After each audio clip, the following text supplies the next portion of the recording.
विश्व का विजेता हूँ, मेरे तलवार के दर से धरती कांपती है। मैं अभी पूरा आदमी को ले जाना चाहूंगा तो चला जाएगा। कहा पूरा आदमी जा सकता है आपके भय से, परंतु एकमात्र संत हैं जो आपके भय से नहीं जाए। गया और गया महर्षि दांडायन के पास। दांडायन को उन्होंने कहा कि मैं विश्व विजेता सिकंदर, मैं आपसे मिलने आया हूँ। दांडायन नंगा शरीर था, अद्भुत महात्मा थे और उछल रहे थे और कुछ कुछ बोल रहे थे, मंत्र बोल रहे थे। तो सिकंदर ने कहा कि मैं आपको ले जाना चाहता हूँ। हंसने लगे, कहा कि मैं कौन हूँ, पहले इस बात का तुमको ज्ञान हुआ? तुम कौन हो, मैं कौन हूँ? कहा कि महात्मा कुछ पागल दिखते। कहा वहां बैठे हुए, कहा मैं विश्व विजेता हूँ। हंसने लगे, कहा कि विश्व विजेता कहाँ? एक लकड़ी रखी थी, उसके एक सिरा पर बैठ गए, बोले इधर, अब बोलो ये लकड़ी उधर खड़ी हो गई कि नहीं? कहा हाँ। तुम जिधर से जीतते आए हो उधर जितना भी तुम्हारा व्यवस्था हाथ से निकलते जा रहा है, एक तरफ जीतते जा रहे हो, एक तरफ निकलते जा रहे हो। वहां सब क्षत्रप लोग जो है सब अपने अपने को राजा घोषित कर दिया। यही बात हुआ भी। कहा कि विश्व विजेता तो अभी मेरे पास बैठा है चंद्रगुप्त, तुमने इसको जीता नहीं और विश्व विजेता अपने को कहते। बराचर कहा कि महात्मा आप जानते नहीं मेरे पास तलवार है, मैं आपको तुरंत सर का धड़ अलग कर सकता हूँ। हंसने लगे और जोर से हंसे। कहा कि अरे तुमने हमको क्या समझा है कि मैं शरीर हूँ? इस कितने बार इस शरीर को पाया, कितने बार शरीर को छोड़ा और तुम इसको व्यवस्था को कह रहे हो। इसलिए कह रहे हैं कि इस भारत देश में सिकंदर आया और अंत तो गद्वा पराजित होके गया किसी महात्मा से। उन्होंने कहा मैं कहीं नहीं जाता, मैं केवल यहीं रहता हूँ। बाद में लोगों ने कहा कि नहीं जाएंगे, इनको काट दीजिएगा तो क्या कर किसको ले जाइएगा? और आपको कुल मिलाकर जितने भी संत मिलेंगे इसी प्रकार के वो उनके मुंह से एक ही बात, अहम ब्रह्मास्मि प्रज्ञानम ब्रह्म शिवोहम, इस बात की ध्वनि होती है। वह कोई साधारण लोग नहीं होते। हमारे जीवन में थोड़ा सा अभी कह रहे थे अधिकारी लोग कि स्वामी जी हम लोग जो है सो कहीं भटक गए, और यह बात सच है कि आप भटके हुए देवता हैं। भटके हुए मनुष्य नहीं है, भटके हुए देवता हैं। क्योंकि इस संसार में अधिकारी वही बनता है। 6ठे अध्याय में गीता में भगवान कृष्ण ने कहा कि जो योग भ्रष्ट हो जाता है, 6ठे अध्याय के अंतिम श्लोक में लिखे, तपस्वी भी को योगी कर्माभिश्चा मतोधिकः ज्ञानिभिश्चाधिको योगी तस्माद् योगी भवार्जुन। योगी तपस्वियों में श्रेष्ठ है, योगी ज्ञानियों में श्रेष्ठ है, योगी कर्मयोगियों में श्रेष्ठ है। इसलिए हे अर्जुन तू योगी बन। तो कर्मयोगी कौन है? योगी बहुत सारे हैं, बहुत प्रकार के योगी हैं।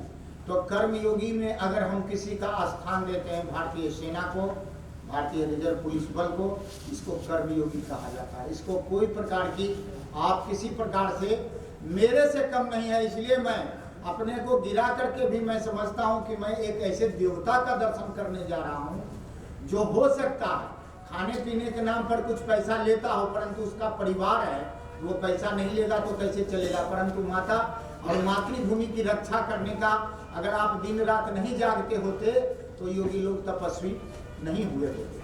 क्योंकि भगवान ने कहा जहां शस्त्र बल नहीं शास्त्र पछताते या रोते हैं। ऋषियों को भी सिद्धि तभी तप में मिलती है जब पहरे पर स्वयं धनुर्धर राम खड़े हो। जब राम ने घर से जंगल की ओर रास्ता किया तो बड़ा विचित्र स्थिति बन गई उनकी देख करके। क्या? तो रास्ते में देखे कि हड्डियों का पहाड़ है। बोला ये सब कौन है?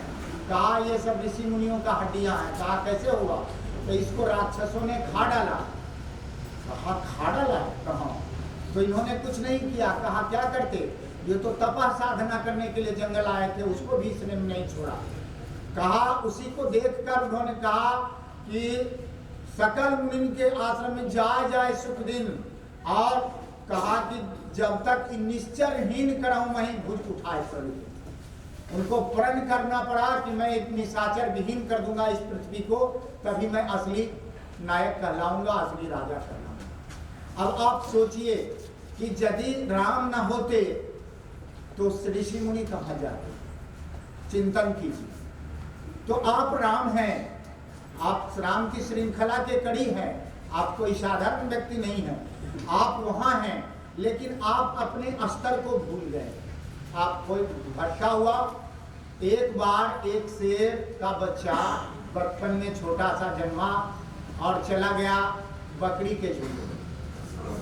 तो बकरी के साथ पला, तो बकरी के साथ ही घास चरता, मिमियाता, बड़ा हुआ। एक दिन जंगल में एक शेर हमला कर दिया बकरी के झुंड पर, तब वह बच्चा भी भागने लगा, सारी बकरियां भाग रही थी, वो बच्चा भी मेमे करता था। शेर ने सोचा, रे ये तो शेर का बच्चा, ये मेमे क्यों कर रहा है। अब तो बकरी को छोड़कर वह उसके पीछे लग गया, पकड़ा उसको दबोच के, कहा कि मुझे मत मारो, मुझे मत मारो। कहा कि रे तुम तो शेर का बच्चा है, तुम मारो कर। अब शेर का बच्चा किसी को मारने से मना करता है। चलो तुमको हम दिखाते हैं, आत्मबोध कराते। ले आया उस बकरी के बच्चे को, वो शेर के बच्चे को, शेर के बच्चे को लाया, झील के किनारे गया, कहा देखो जैसा मेरा स्वरूप है ऐसा तुम्हारा है कि नहीं। कहा हाँ। तो कहा जैसे मैं दहाड़ूंगा वैसे तुम दहाड़ना, तुमको मैं मारूंगा नहीं, तुमको दहाड़ूंगा, तुम मेरी प्रजाति का। तुम हर अक्सर लोग अपने प्रजाति के लोग को नहीं मारते। एक मानव ही है जो अपने प्रजाति को सबसे ज्यादा नुकसान पहुंचा, बाकी सारे लोग अपने प्रजाति को नहीं मारते। तो उसने क्या किया कि नीचे देखा, कहा दहाड़ो। जब दहाड़ने लगा तो दहाड़ने लगा, तो वो भी दहाड़ने लगा। कहा कि मैं तो दहाड़ भी सकता हूँ। कहा बिल्कुल, तुम शेर का बच्चा था, तुम दहाड़ भी सकते। तो आप लोग भी उसी शेर के बच्चे तक आत्मबोध खो गया। आत्मबोध खो जाने का परिणाम है कि आप लोगों में बहुत सारी कुरीतियां आई। कुरीतियां आने का मूल कारण है कि हम अपने पथ से भटक गए। हमने शिक्षा तो लिया परंतु लर्निंग नहीं, शिक्षा तो लिया परंतु सीखा नहीं। मैं समाज में नहीं रहा। समाज में हम अपने माता से, अपने पिता से, अपने भाई से, हम अपने बंधु से यह सीखते हैं, गरिमा सीखते हैं, मर्यादा सीखें, यह भूल, लर्निंग भूल। एक सम्राट हुआ पूरे पृथ्वी का। तो सम्राट जब बहुत बड़ा हो गया तो एक क्या बोलते हैं, झूठा व्यक्ति, चतुर व्यक्ति आया सम्राट के दरबार में। महाराज आप तो बहुत बड़े सम्राट हो गए हैं, पृथ्वी पर आज तक ऐसा सम्राट पैदा नहीं हुआ क्या। लेकिन सम्राट को चाहिए देवताओं का, आप तो पूरी पृथ्वी के देवता हैं, तो देवताओं के वस्त्र चाहिए। सम्राट ने कहा कहीं झूठ तो नहीं बोल रहे। कहा क्या मजाल मेरी महाराज कि आपके पास झूठ बोलूं, आप बहुत बड़े हैं, आप कुछ भी कर सकते हैं। कहा मैं किसकी हिम्मत है जो सम्राट के सामने बेअदबी करे। तो कहा कि ये देवताओं के वस्त्र आज तक किसी सम्राट ने नहीं पहना, अगर आप पहन लेते तो अच्छा होता। तो बोले ये वस्त्र कितने में मिलेंगे। कहा कि देवता तो बड़े होते हैं, तो वो अरबों से कम में मानते नहीं। वहाँ जितना भी घूस लेने वाला व्यक्ति भी हो अरब से कम नहीं। कहा ये बहुत बोलते हो, उतना पैसा कहाँ से लाएंगे। कहा कि ये तो आपकी समस्या है महाराज, लेकिन सम्राटों को जितना वस्त्र, ये वस्त्र शोभा नहीं देता। तो अहंकार की तुष्टि जब होने लगती है, व्यक्ति उस अहंकार में सत्य को खो जाता है। अहंकार में सत्य को खो जाता है। व्यक्ति जब अहंकारी बनता है तो उसका सत्य खो जाता है, उसका स्टेटस सिंबल अहंकार होता है, उसका अगल बगल का व्यवस्था अहंकार से जीता। कि फला के घर में अगर बढ़िया कार आया है तो मेरे हस्बैंड क्यों नहीं कर सकते, हमारे हस्बैंड तो सीईओ हैं, वो भी बढ़िया कार लाएंगे, वो क्या उसको बोलते हैं BMW। तो इस व्यवस्था से क्या हुआ है कि प्रतिस्पर्धा पैदा, अहंकार की प्रतिस्पर्धा, और अहंकार की प्रतिस्पर्धा में व्यक्ति खो गया। आज व्यक्ति का व्यक्तित्व खो गया। तो सम्राट ने कहा कि बेईमानी तो नहीं होगी। कहा नहीं। तो कहा कितने दिन में आएंगे।